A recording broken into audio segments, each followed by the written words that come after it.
It's Wizards versus Lesbians, a podcast for your ears. Hello, and welcome to Wizards versus Lesbians. My name is Isaac. I'm Alexis. And today we are discussing Santa Olivia and Saints Astray by Jacqueline Carey. Would you like to do the plot, or shall I? Sure. So Lou, L-O-U-P, is the genetic mutant daughter of an army experiment, living in a town on the U.S.-Mexican border that has been under martial law for a generation, and all of their American citizenship and rights have been stripped away. And the only way out of the town, the somewhat insane general who's keeping the town under martial law has declared, is if you can beat one of his soldiers in a boxing contest. And Lou's brother wants to be the boxing champion. And then for various reasons, Lou decides that no, actually, she is going to be the boxing champion who will get them out of, get herself out of the city. Yeah, works for me, except that it's important that her father is a Chinese government experiment, not an American military experiment.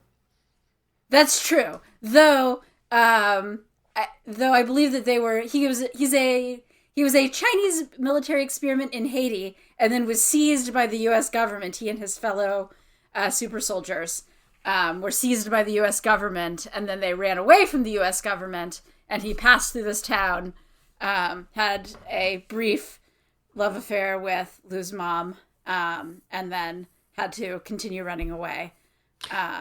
So Lou is genetically engineered, or I guess her dad was, to feel no fear and to be super fast and super strong. Okay, so that's the plot of the first book. And then the second book is Lou and her girlfriend have adventures all around the world. Yes, I would say that pretty much sums it up. Are there lesbians in this book? Lou is definitely a lesbian. Yes. Are there wizards, though? I am going to argue that this is proto-Wizles. It's fairly old at this point. And so it does not have a classic wizard. It has many of the elements that a Wizles book has. It's just that instead of all of them being embodied in one person, they're embodied in a collection of different men, powerful men. I would argue that they're even taken as a sort of composite entity. The men in this book do not constitute a wizard in the sense that we mean it. But that is a discussion for after the spoiler zone. All right. But I will. But it's certainly lesbians. There's no denying that. I would say the first book is more Wizles than the second book. Yeah, absolutely. The second book is in no sense Wizles. The second book is mostly just is if you decided that you liked the characters from the first book and you want to see them actually be happy for a little while. Okay, so why should you read these books? They're fairly quick. Okay, once you get past the first quarter of the first book, which is kind of a slog and contains 0 lesbians. True. But once you get past that, they're a fairly quick read. They're kind of popcorny. But I at least found them sort of charming and entertaining the first time I read them. Yeah. So the first book is there's some interesting, sort of cultural grind stuff in there. And some interesting, this is how a person this is the imaginary reaction of a certain kind of person to the pandemic in the Trump era. Right, except that these books were written, I'm pretty sure, during the second Bush administration. Which makes them feel very prescient in a certain way. Right. But also extremely optimistic in another way, which did not prove to pan out. Right. And so there is that. The second book is one of those cases where it's like, hey, do you like this kind of thing, but with lesbians? And in this case, it's sort of a teen movie or a spy novel. I think Charlie's Angels is probably the closest thing. but with lesbians, if Charlie's Angels were lesbians for each other. And if that sounds good to you and, you want to turn your brain off, it's a fun time. Oh, so I just looked it up. Apparently, it was published early. It was published in Obama's first term.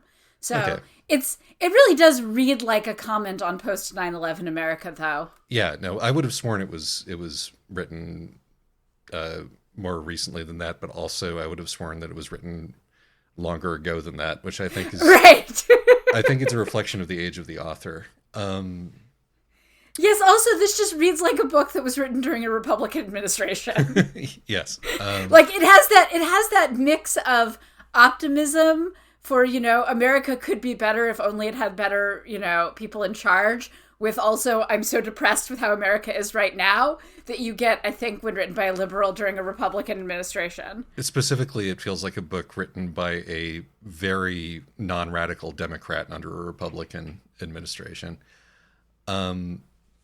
So, let's see, where does that leave us? Oh yeah, why shouldn't you read these? Well, if your primary association with the author is her incredibly kinky fantasy court intrigue, like 9 or however many books that are also kind of anti-Semitic, then you'll be kind of disappointed because this really isn't very much like them. Yeah, although I mean, it's not unkinky. This author, who obviously the author is dead and all, but it might be useful context to know that the author is mostly famous for writing a trilogy about a spy has magical God-given masochism powers. Yeah, that tracks to me. Yeah, I mean, it's horny fluff. Right. The politics don't stand up to even the slightest scrutiny. But why are you reading this for politics? Right. I will say, though, also, it does handle sexual assault better than a lot of things that ostensibly have better politics.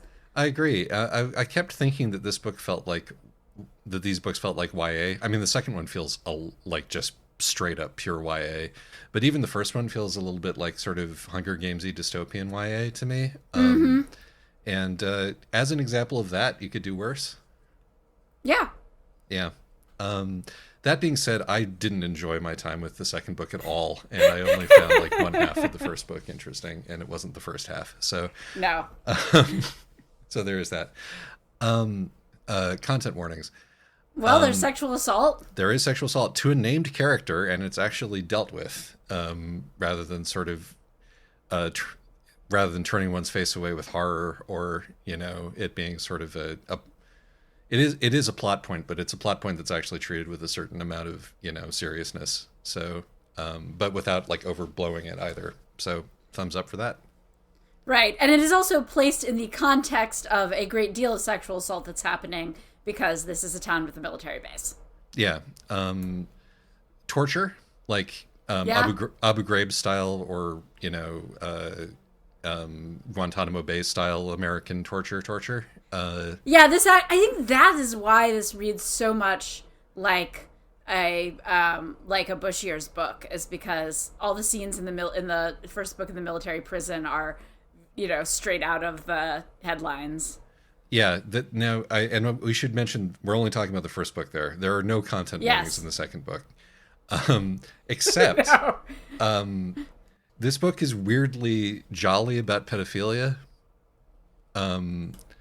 Like, there's a lot of characters who are into either underage women or underage women adjacent kink, and it's all sort of in good fun at the end of the day. Yes, in the second book. In the first book, book, it's treated more seriously, which is an interesting contrast. Yeah, no, I have some questions about the whole 1 in 100 thing and what that is supposed to represent, or what it ends up accidentally representing. And we'll get to that after the spoiler zone as well. Mm-hmm. But anything else that you can think of? Child abuse? Yeah, there's child abuse. There's off-screen child sexual abuse. Yes. Happening to a named character. Yes. Oh, and also it is set in the context of a global pandemic. So if you're just in the wake of a global pandemic, so if you're just really sick of that, FYI. Yes. No, it's it has the sort of You know, it has the pandemic drove the, it has the pandemic drove America crazy thing, which is a trope, but anticipates it, rather than reacts to it, and still gets it Yeah. wrong in the same way. So that's fun. Um, all right, I will then say that it is time for the spoiler zone. All right. This is the zone of spoilers. Okay, so let's talk about wizards first. The main reason why I don't think this is a wizards versus lesbians book is that it likes parents. And more specifically, it likes dads. It's really a fan of male authority figures. It's willing to forgive them a lot, even even like the crazy boxing obsessed general who's in charge of the outpost is given a sort of like, he is the antagonist of the first book, but he's sort of like, he has a good heart and is fair, and is Sort of. yeah, sort of, but in an impossible situation. But he's like the worst that it gets ever, except for like the one random terrorist who doesn't have who's like the thinnest, paper thinnest drawn character. So setting aside the second book for a minute. The thing is, I think the book. So this is part of why I sort of view this as proto-Wizles, is that I think that the narrative is very positive on male authority figures, but if you're actually reading it, and without trusting the narrative, perhaps because you don't trust the author, you've decided that the author is dead, then the male authority figures don't actually come off particularly well, including the coach. Yeah, so I guess I'm saying that if it is Wizles, it's accidental Wizles. I know. I absolutely agree that it's accidental Wizles. I do not think that it's deliberate. But it's significantly old. It's not as old as the oldest ones we've done, but it is from 2009. It's really before the micro genre got its start. And it's, not in conversation with that, but I think even though the narrative is pretty positive, most of the male authority figures are terrible. Most of the male authority figures are terrible. So the general obviously is insane, and is a military dictator. The coach is allowing this teenage girl to sign up to be a military prisoner for the rest of her life, largely out of guilt that he let her brother die, and didn't listen to her, and he's manipulating her about it, and then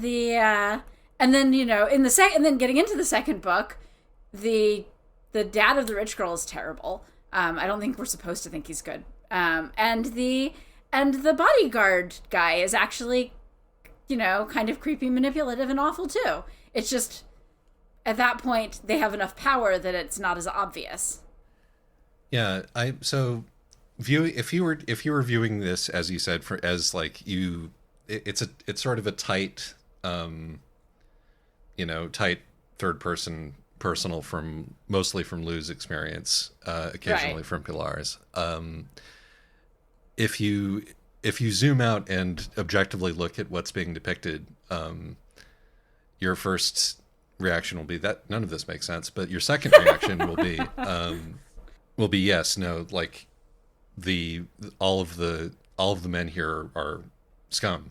However, Lou doesn't think so, and neither does the narrative. Right, and Lou and the narrative we can use interchangeably here, and in fact, the major thing that Lou has going on, and the narrative has going on, maybe even more than Lou does, is that all of these men are, they might be grumpy, they might be abusive, they might be, nasty, and mean and insulting, and violent, and they might take a pass at like a grieving 13-year-old, but they all are like deep down, decent dudes who are, doing their best under difficult circumstances. Whereas the women who are around them are just all absolute bitches.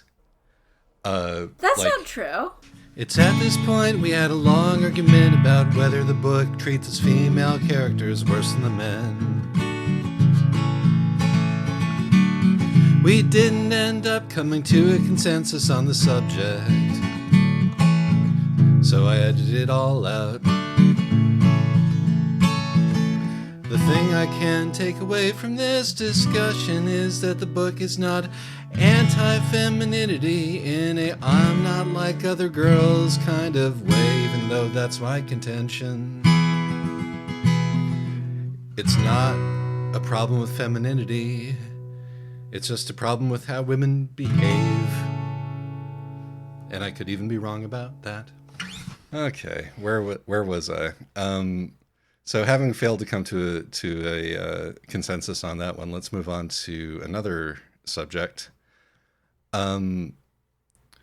So what do we make of the sex in this book? So there's this book was written and published before it became completely taboo to depict anybody under 18 in a sexual relationship in a published book. So, it's not reacting to that. But that's true, because they're like 16 or 17, right? Yeah, exactly. Which was acceptable at the time. Yes. And that's probably fine in my opinion. Yes. No, that's just one of the things that makes it read more like the YA of its era. Yes. And it's like obviously, it treats relationships between younger women and younger women and older men with the appropriate amount of suspicion and sort of ick, and doesn't normalize them, but it does, say, okay, this does happen in the world. Yeah. And many, if not most, men are attracted to underage women. Yes. Which, it's better for fiction to admit that, I suppose, than to pretend that it's not a thing. I honestly think that the book oversells how much men tend to be attracted to underage women. Aha. So, just because that it keeps happening with every man. I mean... Yeah, because I do not think that actually every man is secretly perving on high schoolers. And this book definitely... And that's actually a way that this book feels very 90s, weirdly. Interesting. Why do you say that? It feels like something out of the 80s or 90s, like the Xanth books, where it's sort of this idea that every man has the exact same taste in women, and it's, 17 years old and mostly boobs. Yeah, no, I mean, the tastes, it's like, this feels like culturally antiquated. Yes. In a lot of ways, which is, I think, again, the author is dead, but I had no idea, who the author was when I was reading this book, but I was certain that the author was over 40, and turned out to have been right about that. I'm also over 40 before anybody says anything. So there is that, there's every man here is in some way wants to fuck the hot teenager, and is also very vocal about wanting to fuck the hot teenager, which is not, I think, even in the most sort of male-centric circles, even in the military, is probably not something that you would bandy around a lot these days. I could be wrong. These days, I'm not sure if that was actually the case in the 90s, though. I mean, not that this was written in the 90s, but this feels very 90s. This feels very 90s in a lot of ways, yeah, including the sort of optimism and the faith in congressional hearings to solve the world's problems. We got distracted from the sex here, but don't worry, we'll be back to it in a second. Well, it's mostly to solve America's problems. Well, yes. the book has made it very clear that everyone else has, that this is a thing where America lags weirdly behind the rest of the world on. Yeah, no, it's also has that sort of sparkly-eyed faith in Europe that a lot of yes! books in the 90s had. Which again makes it feel very 90s or very early Bush years. And it also sort of has a political mindset about gifted people and their relationship with the world that is, feels more like The Incredibles to me than anything else. I not a fan of The Incredibles personally. Just putting that out there. But I don't think that this. I don't think that this one is an explicitly objectivist screed in the same way, but no, it's certainly not that. Because among other things, this one seems to be positing that the role of of gifted people is in fact to sort of serve and save humanity, not to be selfish about it. Yes, there is that. It kept. I mean, I think it might be sort of in conversation with The Incredibles. I think that the timing works out for that. In that, like, a lot of it is, Lou being like really wanting to run as fast as she can, but not being allowed to. Yeah. And The Incredibles, sort of conclusion about that was, gotta hide it or else the mob will tear you to pieces. And the mob is like almost cartoonishly nice. Yes. in this story, which is kind of, again, nostalgic for an early day. But what I was trying to get at is, so there's this phenomenon with the mutants, which I'm going to call them mutants because they sort of serve the same role as X-Men in this book, with the same sort of metaphorical heft of that. I think also Lou self-identifies as a mutant. Yes, in the second book, certainly. Yes, partly as a selling point, just to make herself seem cooler. But apparently 1 in 100 people, and this becomes like a plot point in the second book, apparently 1 in 100 people are like helplessly physically attracted to these mutants, like in a life-destroying sort of a way. And nobody else can feel any attraction to them whatsoever. Everybody else is just absolutely repulsed by, like, even touching them feels wrong, which in the first book is a very straightforward metaphor for Lou is a lesbian. Yes. And it doesn't feel right when she kisses the boys. But that evolves in the second book into this like weird sci-fi, sort of bisexual sex goddess, but only to certain people thing. And feels much more like kink. Right. And I think that in the first book, I agree. Here's where we can agree. In the first book, it works really well as a metaphor for being a lesbian. In the second book, it's a metaphor for kink. Mm-hmm. And the second book is the second book sort of both textually and implicitly talks about kink a lot. Mm-hmm. It's kind of one of the more serious things that it does end up talking about. It's kink positive, I would say. Yes. You say that with a certain degree. Well, I read this book in the context of, this is the lady who wrote the BDSM trilogy. Right, so it was obvious to you going in that this would be kink positive, whereas right, and I was honestly expecting. I was like, wow, this is remarkably kink free. Yes, there's a lot of. Well, I mean, you know what really tipped me off more than anything else. People say "good girl" so much in these two books. You're right. And I'm like, I don't know about you, but there is no context in human life at this point where anybody says "good girl" apart from in a sex context. At least in the circles that I run in. Certainly to an adult human. Yes, exactly. As opposed which keeps to happening. Like their Labrador Retriever. Right. Or their toddler. Like, is that supposed to be horny? And it does sort of eventually get to the point where, like, yeah, there's a baseline of horniness, running under this whole thing that's really something. Yes. Yeah.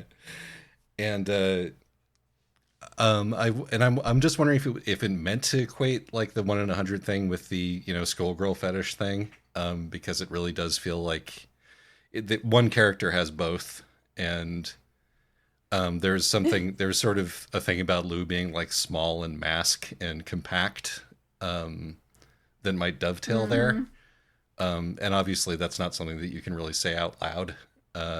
The idea that I'm tiptoeing around here is that this book is trying to sort of soft launch pedophilia as a form of intrinsic identity. Can you believe this isn't the thing we ended up arguing about? I thought it was actually a different member of the band who was the one who had the schoolgirl fetish. Oh, really? I thought it was the same one. You can tell They end up how much they I end care up about they end yes cared about they these end characters. up being body for people who are not going to read this book, which is probably most of our listeners who haven't already read it.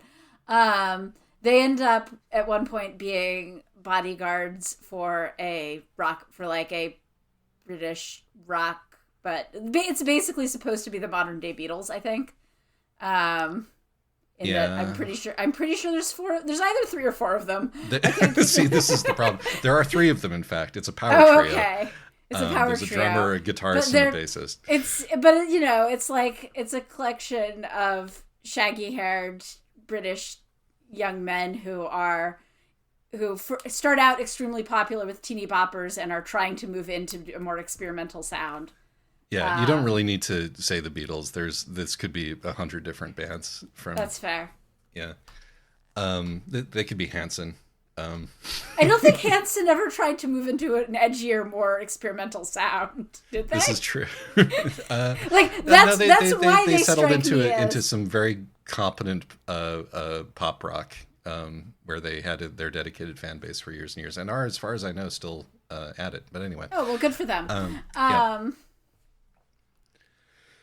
But regardless, yeah. So that it gave me those sort of vibes, but it doesn't really. I mean, but I'm also kind of struggling to get anything interesting out of the second book. So I just wondered if you had any thoughts about that. I mean, I think that the interesting things about the second book are, one, that is how tonally different it is. That is so weird how tonally different it is, isn't it? Right? And two, like, is the first book, well, not necessarily super good, is at least interesting and is trying to do a thing. And the second book really reads like the author, wanted to write fan fiction of her own work and then got a book contract for it.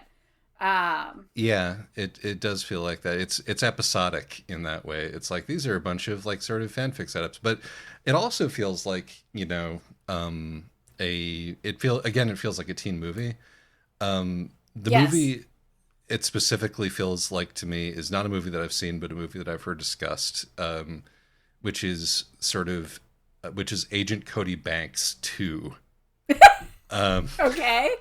In which the teenage CIA operative goes to London and meets a lot of wacky Londoners in the course of working for the CIA as a teenager. Yes, that absolutely does sound. I've never even heard of this movie, but that absolutely sounds like this, but with lesbians. Yes, it does. Point being that, it's sort of there's a very naive sort of like, hey, what does an international paramilitary organization that recruits, super soldiers do exactly? Do they do security for children's birthday parties, or are they off committing war crimes in Angola? I don't think they're supposed to be a paramilitary organization. I think that they're actually supposed to be like a bodyguard organization that mostly provides bodyguards, but also kind of provides bodyguards as conspicuous consumption. Yes, but then Magnus keeps like, darkly referring to his past, his dark past. It makes me wonder if he was like part of Blackwater or something and got out of that business. You definitely get the impression that like that after making his first fortune as Blackwater, he decided that what he really wanted to do was the less stressful world of celebrity bodyguarding. Yes. Or perhaps, he runs several different organizations or what have you, Yes. But that, this would honestly make a pretty good teen movie. They'd have to cut a bunch of stuff, and it felt like a spec script for a teen movie in some ways. But too much sex is the problem for modern age. Yes, you'd have to cut a bunch of sex. But the other interesting thing about both of these books is that they both have completely screwed up pacing. Yeah. In different ways. Yeah. No, it's like the first. So the first book, like, it's a melodrama. Right. And obviously there's a place for that, but it's like it's melodramas have their own pacing and their own logic, and it's like, yeah, like with a sort of family melodrama, I can see starting the book before the main character is born. It's a little weird for a modern reader of science fiction and fantasy, but, but yeah, all right, sure, because like this is a book in which our main character's heroic mother dies of consumption and then she gets sent to an orphanage. This is melodrama Right. with a capital M. She Right. has to fight her way out of the gutter. Right, like while her brother, can't go into the orphanage for unexplained reasons. Right. Which is, I definitely feel like I've read, you know, out of, now in public domain level, aged melodramas that have that premise. Yes, and it I think it also happens in the Diamond Age, which is still under copyright. Yes, that's the best thing we can say about this book. But yeah, no, it is weird and jarring that a book that starts off as like a sort of supernatural melodrama ends up in Guantanamo, which is where we spend like the last fifth of the book. But Right. these are contemporary concerns, contemporary anxieties. Right, well, but it is, because so, like, I forgot until I reread it how long it takes before it becomes a viewpoint character, because so much of the book is focused on her mother, having this, like, first it's her mother as a teenager, and then we get to see her mother's first love affair, and then we get to see, like, the bad relationships her mother is in, and then we get to see, and then we get to see this, like, weird life-changing, sexual connection affair that she has, and it's like a mini movie or something, like it's like a weird Western type thing, Yeah. where He's the he cowboy runs off coming into through town. right, Yeah. exactly, and then like he has to run off into the sunset to avoid the law. And, like, that's just this incredibly long preamble before the main character is even born. Yes. It is bizarre. And I was like, what am I reading? Where are the lesbians? This is supposed to be Wizards versus lesbians. Right. This is extremely heterosexual. What's Right. going on? And I don't know, like, I mean, I like your theory that it's sort of in the style of an old melodrama, because my previous read of this is this a bait and switch for readers? Is this, like, contractually she also had to include some heterosexual sex in this? Oh yeah, that's an interesting question. Yeah. No, it felt I was slightly more it felt like it made a little bit more sense to me than that. I think I was slightly more generous to that than that to the first book, just as a general matter. Yeah. Well, the first book is definitely more interesting. Yeah. It is messier, but more interesting. Despite our, disagreements about the gender stuff, I think that the first book is really, I think the first book is actually worth reading. It's a weird little sort of snapshot of a particular moment in political time. Yeah. And also like, or maybe the meeting of two different moments in political time, right? Like the sort of 90s optimism on one hand and the border prison camps on the other hand, Right. Well, I guess it actually makes sense to be an early Obama administration book. Right. That, there's your optimism plus your... but also, and it's also just interesting to read, because I have to say, reading this book these days really does recapture the experience of the Trump years and going, oh my God, this is bringing back so much memories from the Bush years. Yeah, so also give it extra points for being oddly, as I said, like weirdly prescient about certain things. Right, like it's all about a pandemic and a border wall. Right. I was like, boy, this is sure about this thing that is happening, and it turns out that it was written like years before that. But it was written a full decade before that. But what about the pacing of the second book? Well, the pacing in the second book, just as you point out, it's episodic. Yeah. But not only is it episodic, but it is the beginning and end. Nothing happens on screen. So, like, at the beginning, they have these meetings, but like there's a quite long chunk, and this is where it feels very fanficky. There's this very long chunk where it's just about them like getting to hang out and be happy. Yeah, meeting her cousins and dancing, and Lou gets to run on the beach, and she suddenly finds that she has like 4 or 5 doting aunts and and a bunch of like weird crazy cousins who think that she's delightful, and like, but nothing happens. Well, it's interesting to me. It's sort of like because I went directly from book 1 to book 2, which had the same audiobook narrator and everything, so it was like it felt seamless. I was like, okay, so I'm still in the political headspace of the first book, and I'm like, okay, so this is very intentionally meant to establish that this dystopia is localized entirely within America. Right. I thought that was like, okay, actually Mexico is not the the dictatorial hellscape that the American government is claiming it is in fact a cosmopolitan nation, because I wasn't clear about how alternate this universe was at that point. And I actually, the further the second book went on, the more that I was like, oh no, this actually isn't as alternate as I thought it was. Right. Which makes the first book make much less sense in retrospect. But point being that like that felt like it had a purpose in light of the first book. But then as we kept going, I was like, oh no, this is just, it's fun to be in a fancy hotel and to get room service.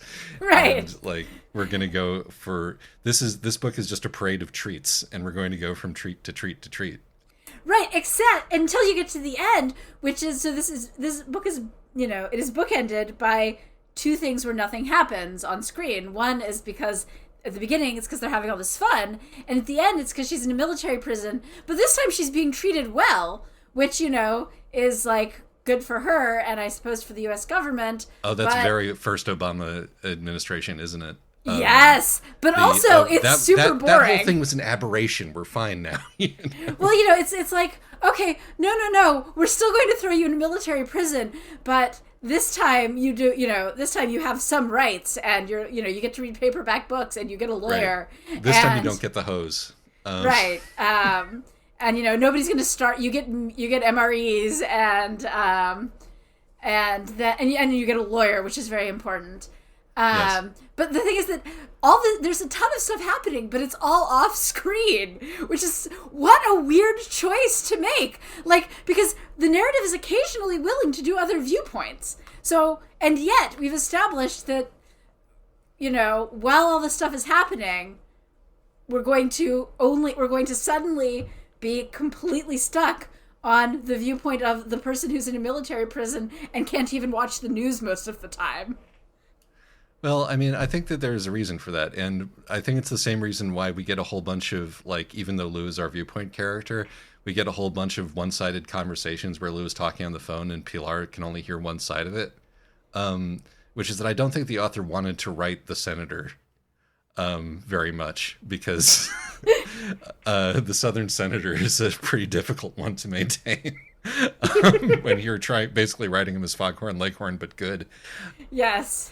And I think that would prefer not to write the senatorial committee, goings on. But it's not the senatorial committee. There's like, huge demonstrations in the street, and there, it's not just senatorial hearings. And there's whatever Pilar is experiencing.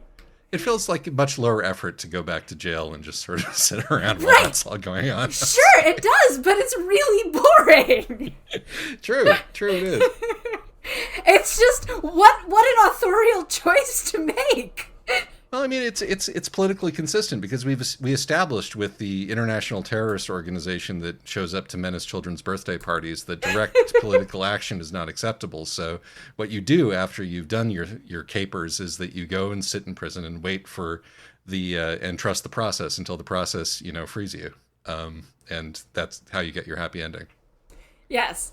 I do have to say, and I think, much less radicalized by leftist podcasts politically than you are, but I still did find the people who wanted to threaten the children's party terrorists remarkably sympathetic.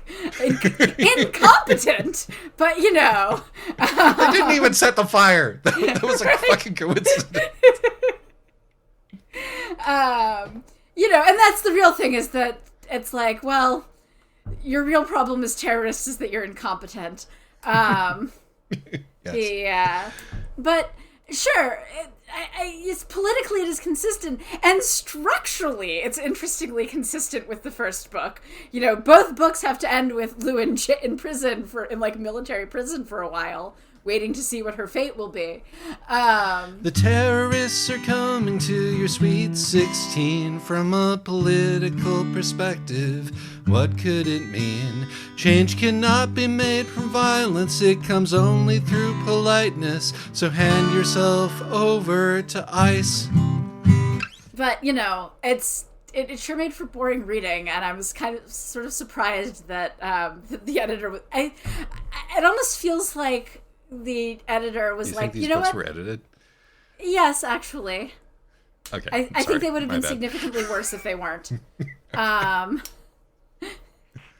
That was unworthy of me. I apologize. And editing is actually work, and just because something isn't perfect doesn't mean that the editor didn't put a lot of work into it, Isaac. I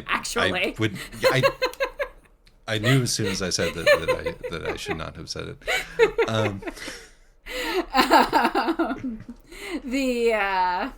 But and among other things, part of the job of a trade editor is to look at the book and be like, yes, this will sell copies, and so that is why I think it was an interesting decision on the part of the editor. I mean, it's the ending, right? You're already in there by the time the ending gets around. I mean, maybe that is the editorial decision in the first one, to make it like a het romance just to start with, so as to not, Yeah. Maybe you're right about that. I honestly think that I like your melodrama theory better. I like the idea that, the author was doing something that, there's something intentional about this, even if it was not successful. Yes. But the, and maybe this is a deliberate aesthetic decision to try to, be a mirror to the first book. But I did not think it worked. Indeed. And the other reason why these work as accidental but proto was Les is that this is definitely the world can be changed just by the pure love that these two girls have for each other. Oh yeah, no, this is very much a Queer Desires the Revolutionary Moment book, 100%. I mean, that's the most Twizzlers thing about it. Yes. Including it's Pilar. Actually very much... Pilar is radicalized by being, Pilar is a very pragmatic young woman who's like, well, I'm pretty sure I can sleep my way to being, the mistress of one of the two gangs that rule the city. I've got the boobs for it. I think I can do this. And then is, derailed. Part of the problem with this book, honestly, is that Pilar is just a much more interesting character than the Viewpoint character. Yes, that is true. But like this is like power fantasy times a billion, both for Pilar and for Lou, but Lou's power fantasies are less interesting. Yes. Yet Lou is where we spend time because there's an intrinsic bias toward the masculine stuff. Anyway, but that's an issue that we've already ground. And I mean, the thing is, I don't actually disagree with you that this book has a bias towards the masculine. I just don't think that it has a hatred of the feminine, or of women. But okay, I will accept that, and we can bury the hatchet. I will shake your hand over it. If that's okay. Yes, okay. But okay. but I would have liked to see, one of the things I feel like that this is missing, and that a good fan fiction of the first book sequel would have had, is something happening to the insane general, and also her reuniting with her coach. And I think part of why you can't reunite her with her coach is that then the book has to admit that actually he was kind of the things he was doing were kind of terrible. Yeah, no, I think that the reasons for that is that like we barely get any, again, like all of these men are redeemed in some way, or unquestioned. Like the mob boss who likes to fuck 16-year-olds he isn't even punished for it, in a book that's full of fun punishments. He's just like gets shot down and has to go home and jack off. That's all the That's all the repercussions he gets. But anyway, Yes. I'm going to cut out probably a fair chunk of us arguing about That's fine. the gender stuff. So I want to pad out a little bit by mentioning some of the stuff about the books that, little moments I liked. Sure. So the sort of the most interesting like psychological feature of the book is delving into what not having any fear feels like. This is actually a real condition. I don't know if the author heard the same This American Life episode that I did, but This American Life did an episode about a woman who has no fear response, and like it turns out that what that's like mostly is that you walk into traffic a lot. Right.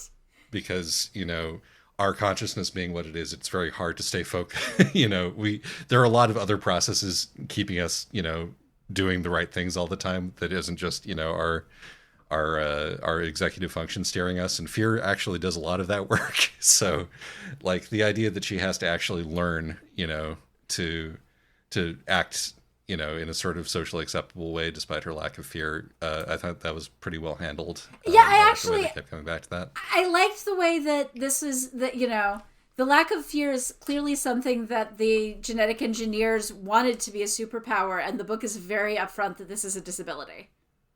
Yes. And Pilar even true. calls it out as a disability. Everyone else is like, oh, in the second book, everyone else is like, oh, this must make you such a great bodyguard. Why are you dragging along your girlfriend? And Pilar's like, no, part of my job is actually to watch out for my girlfriend's disability because she has one. Yeah, our old friend autism coding is present here, and yes, not in a bad way. I think it does it pretty well. Yeah. And so I think I like Lou as a character, but again, she comes off kind of flat. Yeah. Partially as a result of all of this, because that's a tough needle to thread, making a character who lacks a lot of that sort of a lot of that human fear, and is still sort of relatable. But I think it does a pretty good job. It does. The first book does. The second book kind of mostly ignores it. Yeah. Though. Well, I mean, there's a lot of talking about it, but there's a lot of talking about it. But the thing is that in the first book, you see the ways in which it really is a disability, and in the second book, it never really comes up except when they talk about it. But like, it never really has an impact on Blue's life. It doesn't seem to have had any impact whatsoever on her cousins' lives. Indeed. But let's see, what else do I have here? This is, I believe, the second instance of fisting in Wisle's book. In the first book, although it is not explicitly said as such, I believe that is what is going on. So props for that. I'm keeping account. Fist encounter is now set at 2. 2, exactly. I think it might be 3, actually. We need more rigorous accounting practices. Another way this book is prescient is that it anticipates the Sigma grind set discourse, because much is made of Lou not being a follower or a leader, but being a third different kind of thing, a catalyst, which I think... I've never heard of this. The Sigma grind set? Oh, what a privilege to have introduced you to this. Oh, I'm not going to explain it to you, because you don't need this. You don't need this in your brain. All That's right. Fine. Is this just the newest landmark forum MBTI 7 Habits of Highly Effective People thing nonsense? Oh yeah, no, it's like, alpha and omega and beta wasn't enough. We had to invent sigma, the sigma male. You really have never heard of this? No! Why would I have heard of this? Because it's all over the fucking internet. Not my internet, it's not. My internet is mostly fan art of lesbians, and you live in such a better world than I do. People talking about books. Okay. And penguin videos. Yes, no, the Sigma male is a male going his own way. He's off by himself. Okay.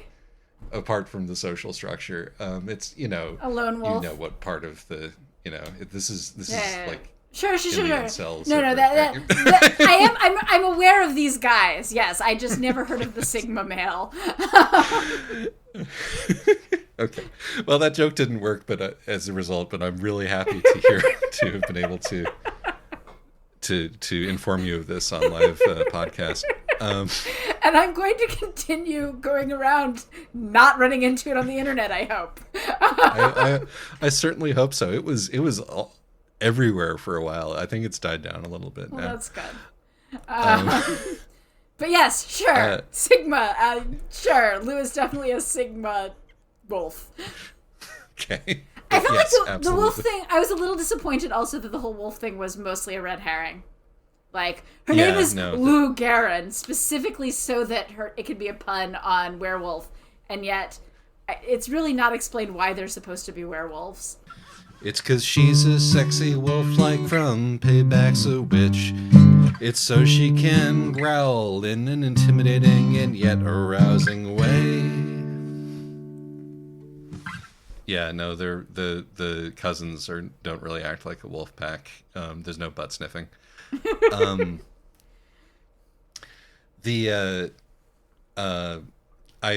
This is a very stupid thing, but when Pilar makes her the Virgin Mary boxing gown, I mean, I know it's the Santa Olivia boxing gown, but it's absolutely the Virgin Mary boxing gown. Absolutely the Virgin Mary. They fuck on it. Yes, they do. And that means that she is wearing a robe that is covered in fluids to the fight, and then thereafter for months in prison. As her pillow, yes. And like I'm going to bleep myself from saying fluids. I don't want to say moisture on this podcast. Okay. But that thing must smell wild is what I'm trying to get at. And I'm slightly disappointed that nothing is ever made of that over the course of the... Right, and, normally I would be like, well, maybe they had fairly neat sex, but the book is quite clear that they did not. They do not at any point. Yeah. So, one thing I do like about the, and again, especially about the first book, is that it is very, it has a very sort of no-nonsense attitude towards sex work, where it's like, there's nothing wrong with sex work, and there's nothing wrong with the sort of soft sex work of living near a military base and dating the soldiers because they will pay for your apartment. But also, it's also very clear that this can be really terrible. Yeah, no, you're absolutely right about that. And yeah, no, it's like, I like that it's sort of, Pilar is a flirt. And that's fine. That's, she likes it. Lou likes that she likes it, And this is where Lou's complete lack of fear is actually kind of useful. Yeah, absolutely. Lou does not feel like she's being undermined at any point by this. Yeah. Now, again, Pilar's character is probably the best thing that the book has going. Yeah, and I mean, Pilar's character arc of she's the survivor of childhood sex abuse, where she clearly took out of this experience that this is a way to survive and get money. So that she doesn't have to enjoy it. She just has to find a way to make it work for her, and she does. And that when she, and then this gets disrupted by her falling in love with Lou, and then when she starts cheating on Lou to get together with the gang boss, very explicitly because Lou is, she doesn't have a future with Lou because Lou is planning on becoming a military prisoner and probably dying in prison in the very near future, and so. Everyone is just sort of understanding of that mostly. Like, Lou's adopted siblings aren't. But Lou is, and most of the other people around them are kind of like, well, that does make sense. I mean, you should have talked with her about it first, but it makes sense. Yeah, no, I like it. I definitely do. Which, again, that makes sense in the context of the previous book is about spy courtesan whose magical power is that she's a god-touched masochist. I may have to look into that. That seems interesting. Anyway. It is. They are really anti-Semitic, though. Oh, that's a shame. You did mention that, but you can't have everything. You can't have everything. So I mean, I'm wondering exactly because so from the start of this book, I was like, oh, the white people names in this are so funny.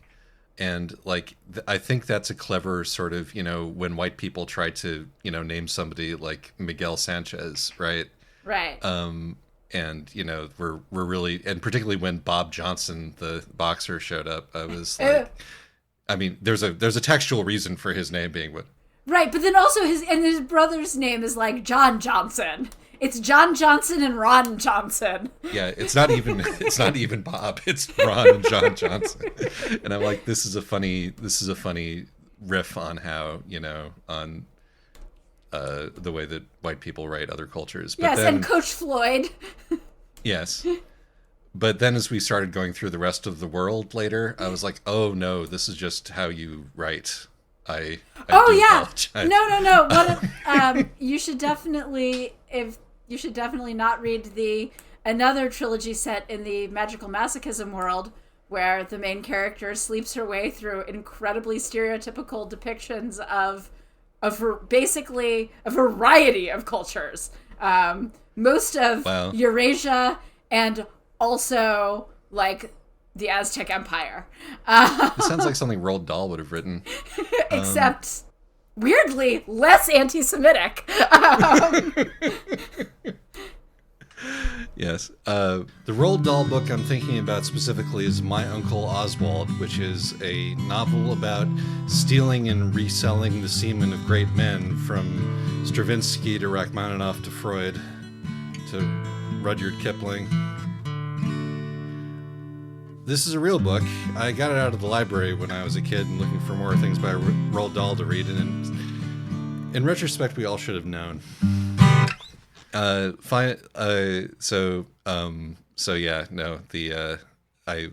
is a thing.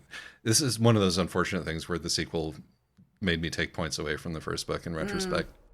I feel like I really just treat them as almost separate works. I mean, they're fun to put next to each other because they're so different.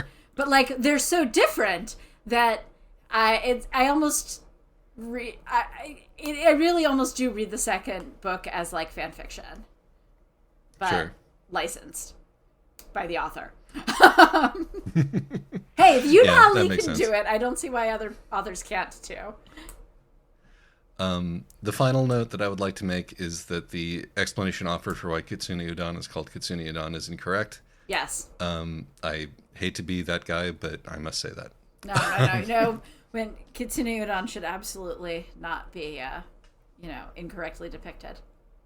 I will do a little jingle about the god Inari at Thank this you. point. Fox in the snow, where do you go to find something you could eat? 'Cause the word out on the street is you like tofu, particularly the fried kind, with pouches that stick up in the corners like ears. Fox in the snow, where are you going with that message from Inari, the god for whom those tofu pouches are named, and by extension Kitsune Udon, which has the same kind of fried tofu in it. Fox in the snow.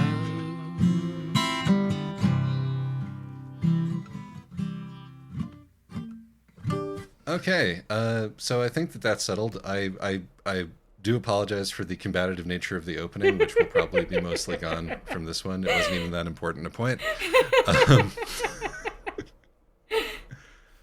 I've had a difficult week.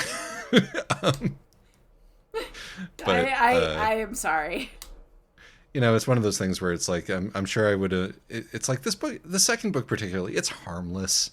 Right. I mean, I would not. There were many other things that I was angry about while I was listening to it, and that's sort of where we end up. But regardless, there are good things to be had in here, and I And there's certainly think that an interesting cultural artifact. yes, I may pick up the magical masochist spy novel with tongs and page through it. She recently sorry, released go ahead. she recently released a retelling of that book from the perspective of the least interesting character in that book. So who knows? Maybe she'll rewrite one of these books from the perspective of Pilar. I mean, we can only hope. The universe must be balanced. Yeah, and also, I thought we were going for the weird mother-son incest vibes at the beginning part, and we weren't. So, Points for that?